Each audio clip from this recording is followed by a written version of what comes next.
함께 보실 말씀 요한복음 1장 24절에서 29절까지 우리 한 목소리로 합독합니다. 함께 있습니다. 시작. 그들은 바리새인들이 보낸 자라. 또 물어 이르되 네가 만일 그리스도도 아니요 엘리야도 아니요 그 선지자도 아닐진대 어찌하여 세례를 베푸느냐. 요한이 대답하되 나는 물로 세례를 베풀거니와 너희 가운데 너희가 알지 못하는 한 사람이 있었으니 곧 내 뒤에 오시는 그이라. 나는 그의 신발끈 풀기도 감당하지 못하겠노라 하더라. 이 일은 요한이 세례 베풀던 곳 요단강 건너편 베다니에서 일어난 일이니라. 이튿날 요한이 예수님께서 자기에게 나오심을 보고 이르되 보라, 세상 죄를 지고 가는 하나님의 어린 양이로다. 아멘. 인사합니다. 오직 예수님, 네, 예수님의 은혜와 평강이 넘치시기를 축원합니다. 아멘. 네. 자, 오늘 함께 읽으신 요한복음 1장 24절에서 29절 말씀, 오늘 본문을 토대로 지난주에 이어서 이렇게 세례 요한 자신에 대한 증언이라는 제목으로 말씀 받도록 하겠습니다. 세례 요한 자신에 대해서 지금 드러내고 있어요. 증언하고 있어요. 여기에는 어떤 의미를 갖고 있다는 거예요. 그 의미를 좀 파헤치고 있는데요. 지난주에 말씀드렸던 것처럼 세례 요한은 참종의 어떤 모델, 신뢰이라고가 되겠습니다. 참종은 어떤 모습을 갖고 있느냐, 이런 얘기가 되겠죠. 자, 세례 요한 자신에 대해서 증언을 하면서 바리새인들이 보냈어요. 사람을 보내가지고 세례 요한에게 지금 질문을 던졌습니다. 당신이 뭐냐 말이에요. 당신이 그리스도인가? 이렇게 물었는데, 자, 여러분들 세례 요한은 그렇게 대답하죠. 나는 그리스도가 아니라. 그죠? 예수님의 영광을 취하지 않는다는 거예요, 참종은. 두 번째, 엘리야나 그 선지자도 아니라는 거예요. 자신을 낮추는 거예요. 참종은 자신을 낮춘다. 그리고 세 번째, 세례 요한 자신을 증언하면서 나는 광야에서 외치는 자의 소리라. 이렇게 표현합니다. 나는 아무것도 아니다. 나는 예수 그리스도, 예수님께서 메시아 되시고 그리스도 되심을 증언하고 선포하다가 사라지는 인물이다. 아무것도 아니다. 자, 이렇게 있던 내용들을 같이 한번 살펴봤습니다. 자, 그렇게 자신을 증언했더니 또 바리새인들이 보낸 이 사람이 또 재차 다시 다음 질문을 던졌습니다. 자, 그렇다면 당신이 그리스도도 아니고 엘리야도 아니고 모세도 아니고 아무것도 아닌데 왜 세례를 베푸는가? 이런 질문을 하게 됩니다. 자, 여기에 대한 답변으로 지금 세례 요한이 그러니까 관련이 있는 것 같기도 하고 없는 것 같기도 하고, 자, 어쩌면 동문서답 같은 말을 대답하는 거예요. 세례 요한에게 이런 질문을 왜 세례를 베푸냐 말이에요, 당신이.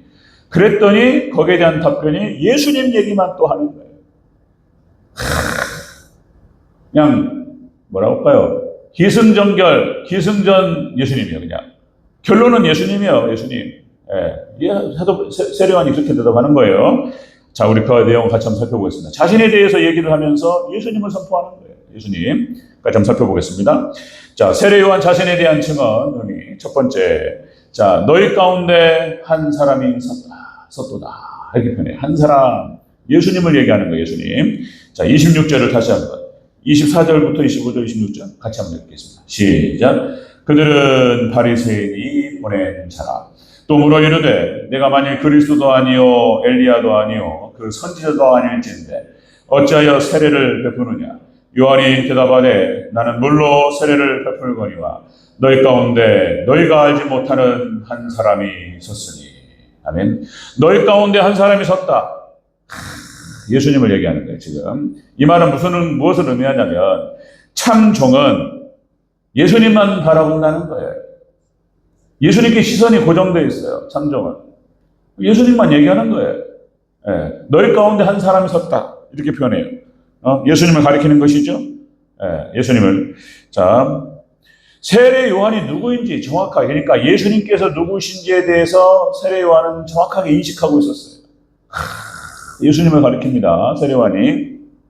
자, 그러니까 여러분들, 세례 요한은 그렇게, 거기서 여기서 또 한 사람이라는 표현을 쓴단 말이죠. 그러니까, 자, 예수님께서는 참 사람이시고, 참 하나님이신 줄로 믿습니다.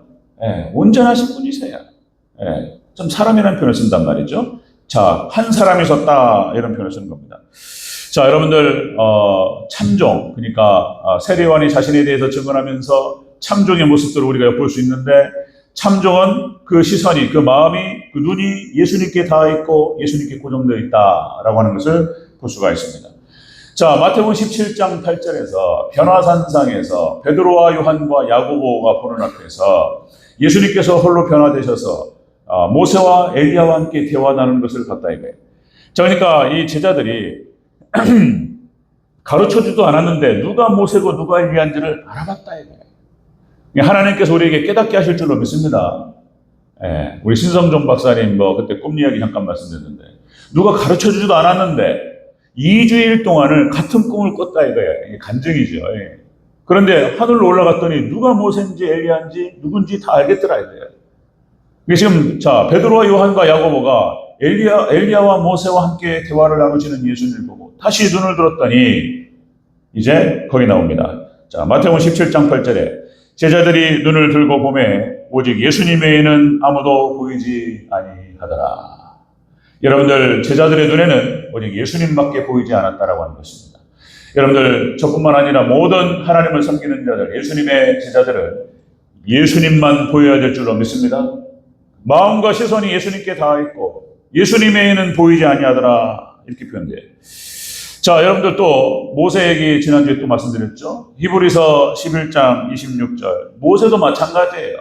히브리서에서 믿음의 선진들을 언급하면서 모세에 대해서 그런 표현을 쓴단 말이죠. 모세에 대해서 그리스도를 위하여 받는 수모를 애굽의 모든 부하보다 더 큰 재물로 여겼으니 이는 상 주심을 바라봅니다. 그러니까 모세도 예수님만 바라봤다. 예수님, 그러니까 그리스도의 수모, 그리스도를 위하여 받는 수모를 더 기뻐했다 이거예요. 자, 그리스도는 표현에 또 나온단 말이죠. 그러니까 여러분들, 모세는 하늘의 상급을 바라보고 예수님만을 바라보고 사명을 감당한 줄로 믿습니다.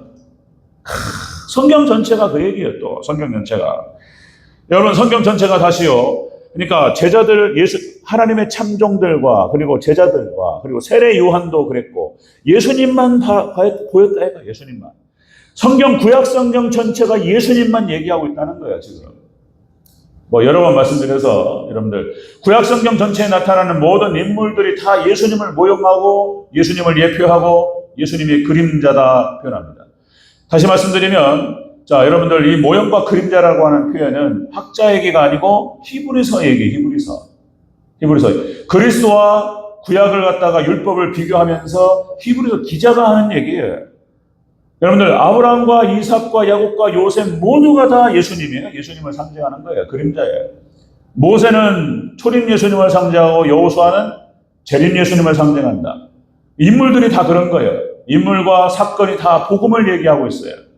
그런 얘기. 그 다음에 심지어는 또 기후와 날씨, 이른비와 늦은비 다 복음을 설명하고 있는 거예요. 다. 예수님께서 우리를 구원하시고 하나님께서 예수님을 통해서 역사하실 것들을 지금 그렇게 표현하고 있는 거예요. 절기가다 예수님이, 성막이다 예수님이. 이런 거 보면은 그 안에 다 예수님이 깃들어 있어요. 구약 성경에 나타나는 모든 것들이 메시아 그리스도를 향해서 시선을 집중하고 있는 거예요. 구약 성경에 나타나는 모든 선지자가 예수님만을 붙들고 따라왔어요. 아브라함이 약속 붙들고 언약 붙들고 끝까지 하나님의 약속 붙들고 진리를 붙들고 말씀 붙들고 끝까지 따라가고, 아브라함과 이삭과 야곱과 다, 요셉과 다 마찬가지입니다. 자, 여러분들, 히브리서 11장에 나타나는 믿음, 히브리서 11장 믿음장, 그렇죠? 믿음의 선진들의 삶들 다 그렇습니다. 그러고 보면은 그들의 마음과 그들의 시선이 예수님께 닿아 있었고 하나님의 약속과 진리와 언약에 닿아 있었다. 거기에 시선을 고정한다. 그걸 보고 왔다는 것입니다. 자, 요한복음 오늘 좀 이제 지나가면서 보겠지만은 1장 41절 한번 볼까요? 1장 41절 같이 한번 읽겠습니다. 시작. 그가 먼저 자기 형제 시몬을 찾아 말하되 우리가 메시아를 만났다 하고, 메시아를 번역하면 그리스도라. 아멘. 요한의 제자들이 요한을 따랐어요. 그러다가 요한은 예수님을 가리키는 거예요. 자기 제자들을 예수님께로 인계하는 거예요. 내 제자 아니에요. 예수님 제자예요. 예수님. 그러니까 예수님을 보고 이 제자들이 세례 요한이 가르쳤고, 그리고 세례 요한이 설명했고, 세례 요한이 인도한 거예요. 그리고 세례 요한의 제자들이 예수님을 보고 메시아를 만났다라고 고백하고 있는 것을 볼 수 있습니다. 자, 여러분들 세례 요한 자신에 대해서 증언하면서 당신이 뭐냐 말이에요. 그리고 왜 세례를 베푸느냐 말이에요. 이런 얘기를 하는데 예수님을 가리키는 거예요. 너희 가운데 한 사람이 있었다. 그 한 사람에 대해서 설명하는 거예요, 지금. 자, 두 번째, 세례 요한 자신에 대한 증언을 하면서 의미로 두 번째로 나는 그의 신발끈 풀기도 감당치 못하겠노라. 이렇게 표현합니다. 이런 얘기예요. 27절을 다시 한번 보겠습니다. 27절 시작.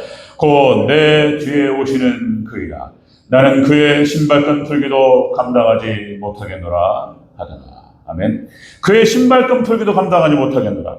이 말은 참종은 오직 예수님만 높여드리는 줄로 믿습니다. 높여드려요. 여기서 신발끈을 푼다라고 하는 것은 당시에 팔레스타인에 노예가 있었고 종이 있었어요. 그러니까 어떤 부유한 집안의 종들이 있는데 그 신발끈, 손님이 찾아왔을 때 신발끈을 풀어줘요. 그런데 신발끈을 푸는 것은 그 종들 중에서 가장 낮은 하급종이 하는 일이라는 거예요. 신발끈을 풀어주는 것. 뭐 손님이 왔으면 이제 우리 상식으로는 조금 이해가 안 되지만 지가 신발 벗고 들어오면 되는 것인데, 그런데 극진히 대접하는 거예요. 신발끈을 풀고 복잡하게 섞여 있는 것들을 풀어서 이렇게 이제 안으로 안내하는. 신발끈을 푸는 그 역할을 하급종 중에서 가장 낮은 종이 그 일을 한다는 거예요. 그런데 지금 요한이 뭐라고 하냐면 나는 그분에 대해서 저기 서 있는 저 한 사람, 저분의 신발끈 풀기도 감당하지 못하겠노라 이렇게 표현합니다. 그러니까 예수님을 높여드리고 자신을 극진히 낮추는 세례 요한의 모습을 볼 수가 있습니다. 자, 여러분들 참종은 그렇게 여러분들 예수님께 시선이 고정되어 있고, 그리고 오직 예수님만 높여드리는 줄로 믿습니다. 여러분들 예수님만 높여드리시길 주의 이름으로 축원합니다. 세례 요한이 그렇게 했다. 자, 어떤 관점에서 봤을 때는 세례 요한은 지금 자신의 역할과 예수님에 대해서 다르게 인식을 하고 있는 거예요. 지금 그분은 누구냐면 메시아예요. 그리스도예요, 그리스도. 여러분들 예수 그리스도라고 하는 표현은 신앙 고백입니다. 신앙 고백. 바로 그 예수님께서 그리스도라는 사실을 얘기하는 거예요. 베드로가 고백했고 지금 세례 요한이 얘기했고 그런 거예요. 그러니까 자신의 역할, 자신의 사명, 그분이 누군지에 대해서 제대로 인식을 했어요. 하나님이다, 이게 하나님. 저번에 내가 신발끈 푸는 것도 내가 감당치 못한다. 이렇게 표현하고 있는 거예요, 지금. 자, 여러분들, 우리는 오직 하나님 그리고 오직 예수님만 높여드려야 될 줄로 믿습니다. 천국에 가면 하나님만 찬양하고 예수님만 찬양하는 거예요.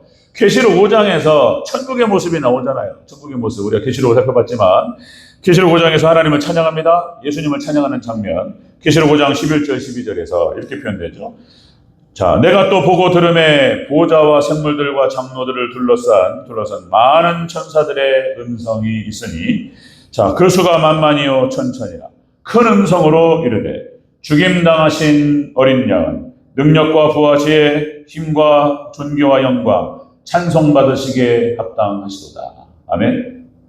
이 찬양 있죠. 복음성가 이거 능력과 부와 지혜 힘과 존귀와 영광 찬송받으시기에 합당하신 어린 양. 천국 가서 우리는 하나님과 어린 양 예수님을 찬양하게 될 줄로 믿습니다. 하나님만 찬양에 높여드리는 거예요. 모든 존귀와 영광을 하나님께 올려드린다. 이 땅에서도 마찬가지입니다. 여러분들 예수님을 높여드리고 예수님을 존귀하게 예수님께 경배와 찬양을 올려드리시기를 주의 이름으로 축원합니다. 예수님 그런 거예요. 하나님의 뜻이에요, 이게. 하나님의 뜻. 그죠? 또다시 성경 전체는 그거를 증언하고 있어요. 성경 전체가 구약 성경과 신약 성경 그리고 요한계시록까지 모두가 다 예수님을 하나님을 찬양하고 있습니다. 하나님의 큰일이라는 표현을 씁니다. 하나님의 큰일, 예수님의 큰일. 구원 역사를 말하는 거예요. 하나님의 큰일. 하나님께서 아브라함을 선택하시고 한 민족을 만드시고 이스라엘이라 이름하시고 이스라엘 백성들을 애굽에서 건져내시고 광야 40년을 갖다가 인도하시고 그들에게 가나안 땅을 들어가는 것까지 가나안 정복 전쟁을 승리로 이끄시고 하나님께 모든 것을 은혜로 인도하셨습니다. 하나님께서 주관하시고 역사하신 줄로 믿습니다. 물론 그 안에는 이스라엘 백성들의 온전한 믿음과 순종이 준비되어야 되고 그 믿음과 순종을 통해서 그 전쟁을 치러야 돼요. 같이 있는 거예요, 같이. 여러분들, 동전의 양면처럼 떨어져 있는 게 아닙니다. 자, 이스라엘 백성들의 온전한 믿음과 순종을 요구하시고, 그리고 그거를 통해서 하나님께서 역사하시는 줄로 믿습니다. 하나님의 큰 일, 놀라운 구원의 역사를 설명하고 있는 거예요. 자, 여러분들, 이 장면을 통해서 이게 모형이고 그림자고 예표다. 그래서 여러분들, 오늘날 우리 하나님 백성들도 구원받는 방식이 똑같습니다. 죄악으로부터 우리를 건져내셔서 광야와 같은 인생길 가운데 하나님께서 인도하시고 함께 하셔서 결국에는 천국으로 우리를 이끌어 가실 줄로 믿습니다. 그거예요. 그걸 보여주고 있는 거예요. 그 방식이 어떤 방식이 될지를 다 이런 방식으로 보여주셨다는 것입니다. 여러분들, 예수님께서는 찬양받기 합당하시다. 그죠? 그러니까 예수님의 숭고하신 희생, 예수님의 사랑, 우리를 사랑하셨고 우리를 위해서 당신의 목숨을 버리셨다. 죽임당하신 예수님. 자, 그래서 우리도 이 땅에서 그렇잖아요. 모든 희생에는 숭고함의 모습이 있어요.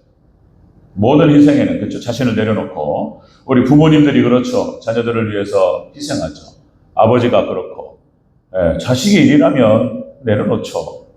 자신을 내려놓고 자신 앞에 내세우고, 그 모습 속에서 이렇게 하나님의 모습과 숭고함의 모습을 보게 되는 거예요. 저도 그런 생각 많이 하게 되는데, 그러니까 결혼을 해서 애를 낳아야 돼. 그래야지 부모 마음을 알 수 있고 하나님 마음을 알 수 있어요. 아무리 설명해도 몰라요. 아무리 설명해도 몰라요. 총각, 처녀 총각한테 부부 생활을 얘기해봐요. 무엇이 어떻고 얘기해봐요. 못 알아들어요. 이게 연상이 안 됩니다. 결혼해보면 알아요. 자식을 키우는 것이 무엇이고 부모 마음이 무엇인가에 대해서 결혼 안 해보고 자식을 안 낳아봤는데 설명해봐야 잘 몰라요. 근데 결혼해서 자식을 낳고 키워보면 알아요. 아멘. 그런 거예요. 참, 그러니까 저도 하나님께서 은혜를 주셔서 두 아들을 하나님께서 주시고, 키우는 과정에서 여러 번 생각합니다. 야, 진짜 이쁘다. 이런 생각. 그리고 내가 대신 죽어도, 대신 죽을 수도 있을 것 같아, 진짜. 제가 만약에 죽어서 두 아들을 살릴 수 있다면 얼마든지 기쁨으로 하나님 감사합니다. 그러면서 그럴 수 있을 것 같아. 자, 예수님께서 우리를 대신해서 죽어주신 줄로 믿습니다. 대속하신 그 은혜와 그 사랑, 찬양받기에 합당하신 주님. 그런 거죠. 자, 이사야서 43장 31절, 21절. 이 백성은 내가 나를 위하여 지었나니 나를 찬송하게 하려 합니다. 하나님께서, 이거는 여러분들 아브라함의 자손과 이스라엘을 향해서 하시는 말씀이에요. 모두를 향해서 하는 말이 아니고, 이 백성은 택한 백성들을 말하는 거예요. 나를 위하여 지었나니 나를 찬송하게 하려 합니다. 우리를 지으신 목적이 그것이고, 존재 목적이 여러분들 우리를 위해서 우리를 구원하신 하나님께 감사와 찬양, 경배를 올려드리시기를 주의 이름으로 축원합니다. 그런 거예요. 그게 목적이라는 거예요. 그 목적. 시편의 찬양의 시들이 얼마나 많습니까? 다 부를 수가 없죠. 시편, 하나님의 시편 기자들을 통해서 시편의 말씀들은 또 여러분들 구약 성경을 설명하는 거예요. 구약 성경의 주석이다라는 표현을 쓰는 건데, 구약 성경을 다 해석하고 있어요. 시편이. 시편에는 다 찬양입니다. 하나님 은혜를 찬양하고 있어요. 시편 134편. 보라, 밤에 여호와의 성전에 서 있는 여호와의 종들아, 여호와를 송축하라. 성소를 향하여 너희 손을 들고 여호와를 송축하라. 천지를 지으신 여호와께서 시온에서 내게 복을 주실지어다. 아멘. 하나님을 찬양하고 하나님 높여드리고, 그죠? 경배와 찬양으로 하나님께 영광 올려드리고 예배하고, 이런 백성들 하나님께서 축복하실 줄로 믿습니다. 하나님 은혜가 내려와요. 하나님 축복이. 자, 세례 요한이 자신을 증언하면서 또 이런 표현을, 왜 세례를 베푸느냐. 근데 예수님 얘기하고 있는 거예요. 지금 세례 요한은 뭐라고 얘기하자 예수님 얘기하는 거예요. 너희 앞에 한 사람이 서 있는데 바로 나는 그 사람의 신발끈 풀기도 감당치 못해요. 그분이 바로 메시아이시고 그리스도다. 이걸 설명하고 있는 거예요, 지금. 자, 세 번째 보겠습니다. 세례 요한 자신에 대한 증언을 하면서요. 세 번째. 자, 예수님을 딱 가리킵니다. 그분은 하나님의 어린 양이다. 이렇게 표현합니다. 29절을 다시 읽겠습니다. 29절 시작. 이튿날 요한이 예수님께서 자기에게 나오심을 보고 이르되, 보라, 세상 죄를 지고 가는 하나님의 어린 양이로다. 아멘. 한눈에 알아봤어요. 하나님께서 세례 요한에게 역사하셔서 성령께서 깨닫게 하시고 예수님을 보고 한눈에 알아봤습니다. 세상죄를 지고 가는 하나님의 어린 양이구나. 지금 세례요한은 유월절 어린 양을 생각하고 있는 거예요. 유월절을 생각합니다. 자, 여러분들 참종은 마찬가지입니다. 참종은 어디 십자가 구원을 선포하는 줄로 믿습니다. 참종의 사역이 그래요. 예수님을 드러내고 예수님을 높여드리고 예수님께 시선이 고정되어 있으면서 예수님 높여드리고 그리고 십자가 구원 이것만을 자랑하고 선포한다 하는 것입니다. 자, 그렇죠. 유월절 출애굽기 12장 그죠? 이스라엘 백성들이 애굽을 나올 때에 어린 양을 잡잖아요. 희생양입니다. 그렇게 해서 4일 동안을 데리고 있다가 그 희생양 어린 양을 잡아서 그 피를 문 인방과 문 설주에 바르고 그렇죠? 죽음의 사자가 10번째 재앙이 지나갈 때에 하나님께서 거기만 패스오버 그렇죠? 지나가셨다. 그러니까 여러분들 예수님의 보혈의 피공로를 통해서 우리가 심판을 면하고 우리가 구원받을 줄로 믿습니다. 그런 거예요. 그래서 유월절 어린 양 이스라엘의 절기 가운데에서 유월절은 항상 드렸던 거예요. 첫 번째예요. 첫 번째. 이스라엘이 다시 타락했다가 다시 일어설 때 유월절이 회복이 되는 거예요. 여러분들 사무엘상하 그러니까 역사서를 보면은 다 그런 거예요. 다. 6월절부터 시작됩니다. 6월절. 다 그러니까 여러분들 이스라엘 백성들이 광야에 나와서 성막을 짓고 하나님께 나아갈 때 희생양을 잡는 거예요. 5대 제사. 그죠? 여러분들 번제와 화목제와 속죄제, 속건제, 소제 5대 제사가 나와요. 다 예수님이에요. 그래 짐승을 잡아서 죄를 통해서 죽을 수밖에 없는 거예요. 불순종과 죄를 통해서 심판받고 죽을 수밖에 없는 건데 그래서 하나님께서 이런 제도를 정하셨어요. 그러니까 대속이라고 하는 거예요. 대속. 그리고 양을 잡고 그 짐승에게 양에게 염소에게 소에게 자기 죄를 전가시키고 그걸 죽이는 거예요. 그런 거예요. 그래서 또 이렇게 번제를 드릴 때 속죄제 화목제를 드릴 때 막 그죠? 각을 떠서 다 잘라요. 목을 자르고 다 자르고 배를 갈라가지고 내장을 쓰고 피를 쏟아가지고 피 일부를 받아가지고 그걸로 들어갑니다. 그러니까 예수님을 상징하는 거예요. 그렇게 이스라엘 백성들이 모든 지은 죄를 그런 형태를 통해서 책임받았어요. 예수님 얘기하는 거예요 지금. 그러니까 지금 세례요한이 세상죄를 지고 가는 하나님의 어린 양이거든요. 이거를 딱 설명하고 있는 거예요. 자, 여러분들 참종의 모습은 그렇습니다. 십자가 구속만을 선포하고 그것만 자랑하시기를 주의 이름으로 축원합니다. 십자가 이것만 자랑합니다. 그리고 제자들이 다 그래요. 예수님 따라다녔던 제자들이 다. 자, 고린도전서 1장 23절 24절 사도 바울이 우리는 십자가에 못 박힌 그리스도를 전하니 유대인에게는 거리끼는 것이요 이방인에게는 미련한 것이로되 오직 부르심을 받은 자들에게는 유대인이나 헬라인이나 그리스도는 하나님의 능력이요 지혜이라. 아멘. 하나님의 구원 방식에 하나님의 능력이고 하나님의 지혜다. 지금 세례요한이 이걸 설명하고 있습니다. 그리고 난 다음에 고린도전서 2장 2절에서 나는 내가 너희 중에서 예수 그리스도와 그가 십자가에 못 박이신 것 외에는 아무것도 알지 아니하기로 작정하였습니다. 이렇게 표현해요. 그걸 결단해요. 내가 다른 건 다른 얘기 안 하겠다 이거예요. 지금 사도 바울은 당시에 모든 학문을 통틀어서 구약 성경 전체가 열렸던 사람입니다. 그리고 자, 신약 성경 13권을 기록했던 사람이에요. 예수님만을 높여드리는 거예요, 지금. 그러니까 모든 헬라의 모든 지혜와 철학과 이것을 다 섭렵했던 사람이에요. 논쟁을 벌이면 그러니까 사도 바울을 능가할 수 있는 사람이 없었을 거예요. 그런 사람이에요. 그런데 나는 예수님만 알기로 작정하고 그리고 예수님만을 선포하기로 작정하고 이렇게 했다는 것입니다. 에베소서 2장 16절에 또 이렇게 표현합니다. 십자가로 이 둘을 한 몸으로 하나님과 화목하게 하려 하심이니라.